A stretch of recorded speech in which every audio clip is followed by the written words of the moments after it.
Olha aí, galera, isso daí serve de alerta, ó. Minha esposa comprou um absorvente que tava contaminado, gente.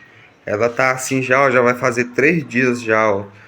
A gente esperou um pouco, tá entendendo? Pra ver se ela dava alguma melhora, algum resultado, mais nada. Ela tá imóvel aí, ó, não consegue falar nada. Eu tenho que ficar dando comida na boca dela, água. Então, eu vou no hospital, tá entendendo? Fui lá no mercado, falei com um gerente lá, ele falou que não, minha esposa não é a primeira moça que tem esse caso, né, gente?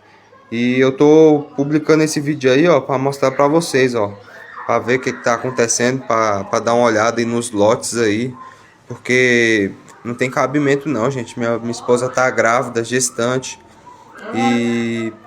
Calma. É. Oxe. Calma aí, a minha esposa tá grávida, gente, ó, e usa o absorvente e pegou essa